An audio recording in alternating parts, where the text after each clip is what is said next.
Hi, it's Richard from FourJaw. I just wanted to do you a quick video on the sort of best dashboards to look at when you're looking to reduce your machine downtime. Obviously, as you know, FourJaw is collecting all of your uptime and all of your downtime across a number of your machines. So I just wanted to show you a quick dashboard that you can create to see your downtime across the board. So as you can see, I'm in FourJaw here already, and I'm just going to go on and create a quick dashboard here. I'm going to create this from scratch, and I'm just going to call it our downtime dashboard. I'm going to create that here, and then what I'm going to do is I'm just going to add in some very quick widgets so that we can start analyzing the data. Now, the data that I'm going to look at is going to be specifically for last week. So what I'm going to do is I'm just going to add a widget in here, and I'm going to go down to our downtime Pareto, and I'm going to add that in. What I'm going to do is I'm going to edit this to show specifically what happened last week. So I'm going to go to last week. I'm going to rename the widget to downtime Pareto for last week. We're going to look at every single shift. We're going to look at the top level factory. So we're not going to drill down into any individual assets. We're just going to look at the top level factory. We're going to look at the top 15 reasons by specific reason, and we're going to look at both productive and unproductive.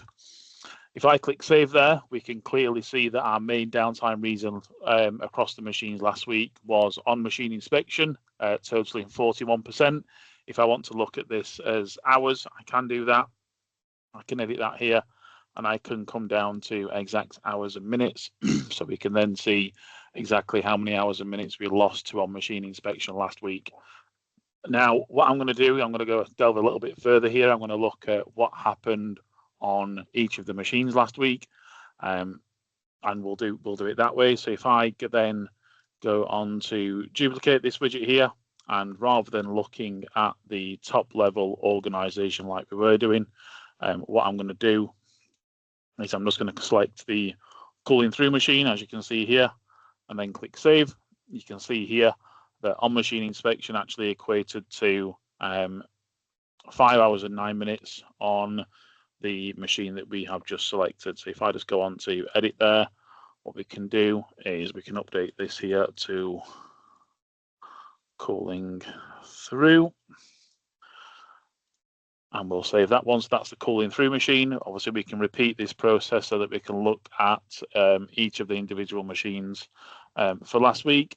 The last one that is quite helpful is looking at your downtime reasons over time and trending how they're changing. So if I click on the downtime reasons trend, and again, we'll do the same thing where we open this up a little bit wider.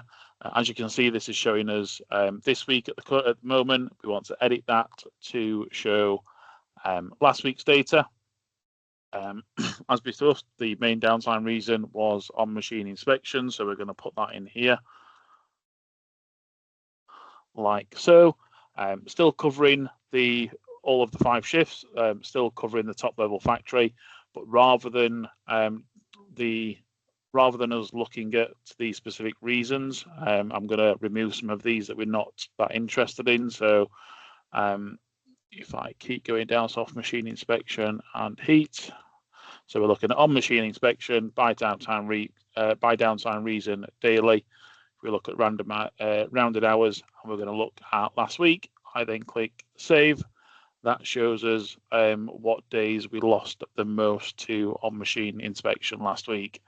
I hope that helps, and if you do have any questions, feel free to reach out to your customer success manager. Thank you.